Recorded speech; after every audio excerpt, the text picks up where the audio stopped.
Hello guys and welcome back to Best Car Picks. നമുക്കറിയാം jeep compass ഇന്ത്യയിൽ ഇറങ്ങിയിട്ട് ഇപ്പോൾ കുറച്ച് കാലങ്ങളായി ഏകദേശം 6-7 വർഷത്തോളമായി എന്ന് പറയാം. 2017 ജീപ്പ് ഇന്ത്യയിലേക്ക് ഒരു അഫോർഡബിൾ ആയിട്ടുള്ള മോഡൽ എന്ന് പറഞ്ഞ് വരുന്നത്. അത് ശരിക്കും അത്ര അഫോർഡബിൾ ഒന്നും അല്ലായിരുന്നു, പക്ഷെ എന്നാൽ പോലും നമ്മൾ അന്നത്തെ കാലത്ത് നോക്കുമ്പോൾ ജീപ്പ് ഇവിടെ വിറ്റുകൊണ്ടിരുന്ന റാംഗ്ലർ അതുപോലെ ഗ്രാൻഡ് ചെറോക്കി അങ്ങനത്തെ വണ്ടികളൊക്കെ ആയിരുന്നു. അതൊക്കെ ഭയങ്കര എക്സ്പെൻസീവ് ആയിരുന്നു. നമുക്കൊന്നും അങ്ങനെ എല്ലാവർക്കും അഫോർഡബിൾ ആയിട്ടുള്ള മോഡൽസ് ഒന്നും ജീപ്പ് ഇതുവരെ ഇറക്കിയിട്ടില്ലായിരുന്നു.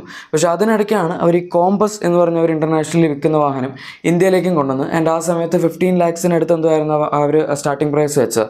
അപ്പോൾ ആ ഒരു കാലത്ത് നല്ല എക്സ്പെൻസീവ് ആയിട്ടുള്ള വണ്ടികൾ വെക്കുന്ന ജീപ്പ് 15 ലക്ഷം രൂപയ്ക്ക് ഒരു വണ്ടിയുടെ പ്രൈസ് സ്റ്റാർട്ട് ചെയ്യുന്നു എന്നൊക്കെ പറഞ്ഞ സമയത്ത് ഇഷ്ടം പോലെ ആൾക്കാർ ആ ഒരു സമയത്ത് വാഹനം വാങ്ങിയിരുന്നു. ആൻഡ് ജീപ്പിനെ ഇന്ത്യയിൽ അത്യാവശ്യം ഒന്ന് പ്രൊമനൻ്റ് ആക്കിയ ഒരു വണ്ടിയാണ് കോമ്പസ് എന്നും പറയാം.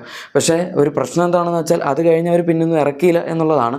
കോമ്പസ് ഇറക്കി, ഓക്കെ, അത് കഴിഞ്ഞിട്ട് പിന്നെ ഇങ്ങനെ ഭയങ്കരമായിട്ട് ന്യൂസ് വരുന്നുണ്ടായിരുന്നു. ഒരു പുതിയ ചെറിയ SUV കൊണ്ടുവരുന്നു, അതിൻ്റെ മുകളിലുള്ള SUV കൊണ്ടുവരുന്നു, കോമ്പസിൻ്റെ റീപ്ലേസ്മെൻറ്റ് കൊണ്ടുവരുന്നു, അങ്ങനെ കുറേ സാധനങ്ങൾ പറഞ്ഞ് ജീപ്പിൻ്റെ പുറത്തുണ്ടായിരുന്ന റെനഗേഡൊക്കെ ഇന്ത്യയിലേക്ക് വരുമെന്ന് പറയുന്നുണ്ടായിരുന്നു. പിന്നെ അവർ ആ പ്ലാൻ ഉപേക്ഷിച്ചു. അതിന് വരും പുതിയൊരു SUV അവർ ഇന്ത്യക്ക് വേണ്ടി ഡെവലപ്പ് ചെയ്യുന്നു എന്ന് പറഞ്ഞ് ന്യൂസ് ഉണ്ടായിരുന്നു. പിന്നെ അവർ സപ്പോമീറ്റർ SUV ഡെവലപ്പ് ചെയ്യുന്നു എന്ന് പറഞ്ഞ് ന്യൂസ് ഉണ്ടായിരുന്നു.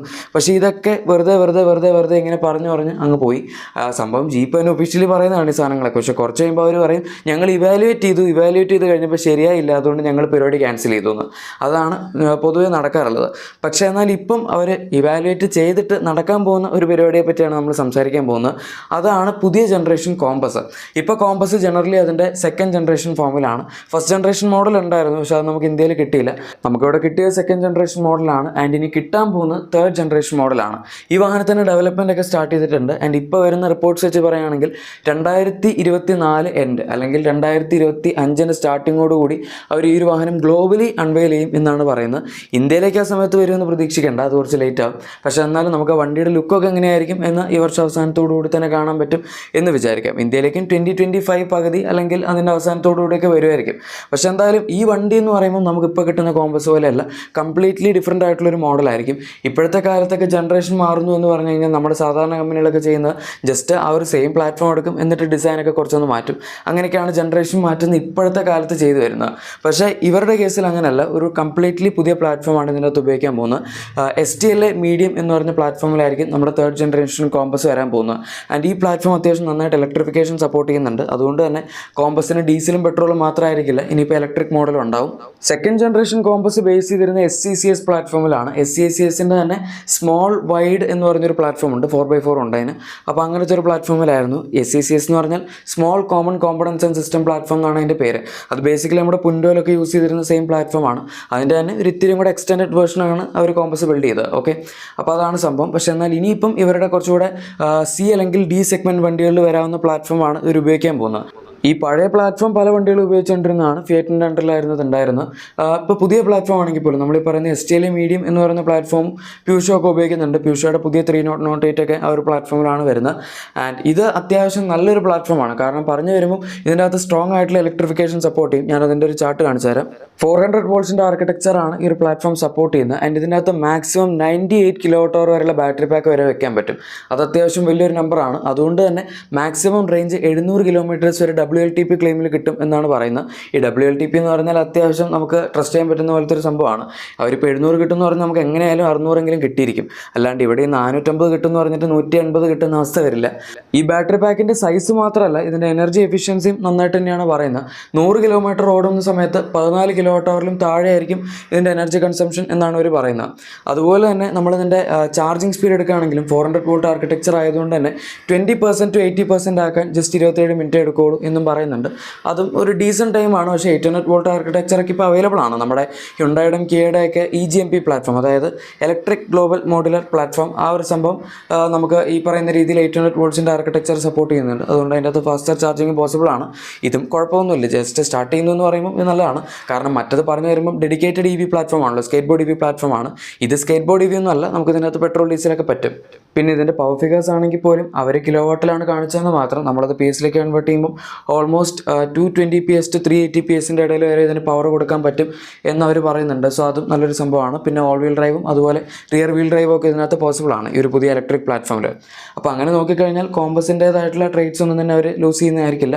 അതിപ്പം കോമ്പസിന് എപ്പോഴും ഒരു 4x4 എന്ന് വെച്ചാൽ ഒരു ഓൾ വീൽ ഡ്രൈവ് സിസ്റ്റം കൊടുത്തിരുന്നു. അല്ലാണ്ട് പ്രോപ്പർ 4x4 കൊടുക്കാൻ ഇത് ഒരു ലാഡർ ഫ്രെയിം ഷാസിൽ വരുന്ന വാഹനമൊന്നുമല്ലല്ലോ, മോണോകോക്ക് പ്ലാറ്റ്ഫോമാണ്. ആൻഡ് അപ്പം അവർക്ക് പ്രോപ്പറായിട്ടുള്ള ഒരു ഓൾ വീൽ ഡ്രൈവ് സിസ്റ്റം കൊടുക്കാൻ പറ്റും. ആൻഡ് അത് ജീപ്പ് ചെയ്തിരുന്നു. ഇതിൻ്റെ ഓട്ടോമാറ്റിക്കിലാണ് അവർ ലേറ്റസ്റ്റ് ആയിട്ട് 4 വീൽ ഡ്രൈവ് കൊടുത്തത്. ആക്ച്വലി അതിൻ്റെ അകത്ത് ലോ റേഷ്യോ ട്രാൻസ്ഫർ കേസിന് വരും അവർ ഫസ്റ്റ് ഗിയർ തന്നെ മാക്സിമം ലോ ആക്കി വെച്ചു. അപ്പോൾ നമുക്ക് കുറച്ചുകൂടെ ലോ ആ ഒരു നല്ല ടോർക്ക് ഇനീഷ്യൽ ബൈറ്റൊക്കെ കിട്ടും. അപ്പോൾ അതിന് വേണ്ടി ആൻഡ് ഇതിൻ്റെ ഓട്ടോമാറ്റിക് ട്രാൻസ്മിഷൻ 9 സ്പീഡ് ആയതുകൊണ്ട് തന്നെ അത് ഇനീഷ്യലി എടുത്തിരുന്നത് ശരിക്കും സെക്കൻഡ് ഗിയറിൽ നിന്നൊക്കെ ആയിരുന്നു.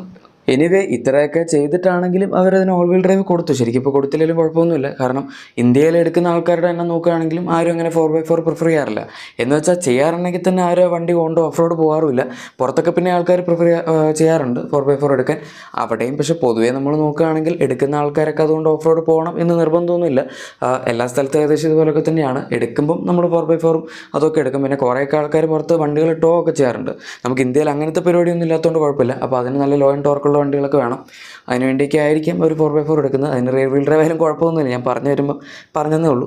പിന്നെ ഇതിൻ്റെ ബാക്കി സാധനങ്ങൾ, അതായത് ഈ പുതിയ ജനറേഷൻ മോഡൽ എന്ന് പറയുമ്പോൾ പ്ലാറ്റ്ഫോം മാറുന്നു എന്നതുകൊണ്ട് തന്നെ ഇതിൻ്റെ സ്റ്റൈലിംഗ് മൊത്തമായിട്ട് മാറും. നമുക്ക് ഇതിൻ്റെ എക്സ്റ്റീരിയർ ഡിസൈൻ ഇപ്പോൾ ഫ്രണ്ടിലായാലും ബാക്കിലായാലും ഈവൻ സൈഡ് പ്രൊഫൈലാണെങ്കിലും നല്ല രീതിയിലുള്ള ചേഞ്ചസ് തന്നെ വരാനുള്ള ചാൻസ് ഉണ്ട്. ആൻഡ് അതിൻ്റെ കുറേ റെൻഡേഴ്സൊക്കെ വന്നായിരുന്നു. അതാണ് ഞാൻ സ്റ്റാർട്ടിങ്ങിൽ കാണിച്ചത്.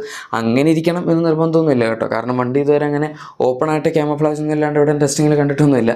അതുകൊണ്ട് കറക്റ്റ് ഡിസൈൻ ഇതായിരിക്കും എന്ന് ആർക്കും പറയാൻ പറ്റില്ല. പക്ഷെ എന്നാൽ ജീപ്പിൻ്റെ ഒരു ടിപ്പിക്കൽ ഗ്രില്ലൊക്കെ അതിൻ്റെ അകത്തുണ്ടാവും. ആൻഡ് കുറച്ചും കൂടെ മസ്കുലറും അതുപോലെ അജൈൽ ലുക്കിംഗ് വാഹനമായിരിക്കും എന്നാണ് പറയുന്നത്. നമ്മുടെ ഇപ്പോഴത്തെ കോമ്പസ് തന്നെ അത്യാവശ്യം നല്ല റഗഡ് ലുക്കുള്ളൊരു വണ്ടിയാണല്ലോ. പെട്ടെന്ന് കാണുമ്പോൾ നമുക്ക് ഭയങ്കര സോഫ്റ്റ് ആയിട്ടുള്ള വണ്ടി വരെ തോന്നില്ലല്ലോ. അതുപോലത്തെ ആ ഒരു സിമിലർ ട്രേറ്റ്സ് ആയിരിക്കും നമ്മുടെ പുതിയ കോമ്പസിനും വരാൻ പോകുന്നത്. പിന്നെ ഇൻറ്റീരിയറിലാണെങ്കിലും ഇതിൻ്റെ അകത്ത് കുറച്ചും കൂടെ ഇമ്പ്രൂവ്മെൻറ്റ്സ് വരും ടെക്കിൻ്റെ കാര്യത്തിൽ. ഇപ്പോഴും കോമ്പസ് അത്ര മോശമൊന്നുമല്ല. നമ്മളിപ്പോൾ ആ ഒരു സെഗ്മെൻറ്റിൽ എടുക്കുകയാണെങ്കിൽ ഇഷ്ടംപോലെ ഫീച്ചേഴ്സ് നമ്മുടെ കോമ്പസ് ഫേസ് ലിഫ്റ്റ് 2020 വന്നപ്പോൾ തൊട്ട് അവർ കൊടുത്തായിരുന്നു.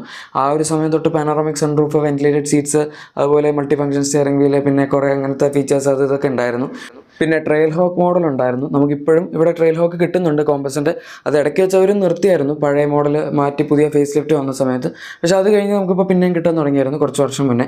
എന്തായാലും ഈ പുതിയ 3rd ജനറേഷൻ ഇറങ്ങിക്കഴിയുമ്പോൾ അതിന് ഉടനെ തന്നെ ട്രെയിൽ ഹോക്ക് വരില്ല, കുറച്ച് കാലം എടുക്കും. പിന്നെ വേറൊരു ഇമ്പ്രൂവ്മെൻറ്റ് വരാൻ പോകുന്നതിൻ്റെ എഞ്ചിൻ്റെ കാര്യത്തിലാണ്. നമുക്കറിയാം കോമ്പസിന് ആദ്യം ഒരു 1.4 ലിറ്റർ ടർബോ പെട്രോൾ ഉണ്ടായിരുന്നു. പക്ഷേ അത് അവരെടുത്ത് കളഞ്ഞു. ഇപ്പോൾ നമുക്ക് ആകെ 2 ലിറ്റർ ഡീസൽ മാത്രമേ വരുന്നുള്ളൂ. ഈ പുതിയ ജനറേഷൻ വരുമ്പം അതിൻ്റെ അകത്ത് നമുക്ക് പുതിയ 1.3 ലിറ്റർ ടർബോ പെട്രോൾ എഞ്ചിൻ കൂടി കിട്ടും. 2 ലിറ്റർ ഡീസൽ മിക്കവാറും കിട്ടുമായിരിക്കും. അതിൻ്റെ കൂടെയാണ് ഈ പുതിയ പെട്രോൾ എഞ്ചിൻ വരാൻ പോകുന്നത്. അവർ കോമ്പസിൽ ഗ്ലോബലി ഈ ഒരു എഞ്ചിൻ കുറേ കാലമായി കൊടുത്തുകൊണ്ടിരിക്കുന്നതാണ്. 1.4 ഒക്കെ അവിടെ ഔട്ട്ഡേറ്റഡ് ആയി. കാരണം അത് MPFI ടെക്നോളജിയിലൊക്കെ വരുന്ന ഒരു എഞ്ചിനാണ്. ഇന്ത്യയിൽ ആ ഒരു എഞ്ചിൻ കുറേ കാലമായിട്ട് ഇങ്ങനെ വലിപ്പിച്ച് പോയതാണ്. അവസാനം BS 6.2 വന്നപ്പം അത് അവർക്ക് അപ്ഗ്രേഡ് ചെയ്യാൻ പറ്റാത്ത അവസ്ഥയായി. അതുകൊണ്ട് അതങ്ങോട്ട് നിർത്തി. ആൻഡ് അത് കഴിഞ്ഞിട്ടാണ് ഇപ്പോൾ ഈ ഒരു സംഭവത്തിലേക്ക് ഡീസൽ ഓൺലി എന്ന് പറയുന്നൊരു വാഹനത്തിലേക്ക് വന്നത്. പക്ഷേ എന്തായാലും പുതിയ 1.3 ലിറ്റർ ടർബോ പെട്രോൾ വരുന്നതോടുകൂടി അതും സോൾവ് ആവും.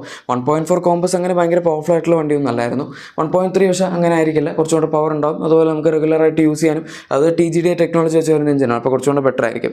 എനിവേ ഗൈസ്, അതാണ് നമ്മുടെ പുതിയ കോമ്പസിൻ്റെ പുതിയ ജനറേഷൻ മോഡലിൻ്റെ അപ്ഡേറ്റ്സ്.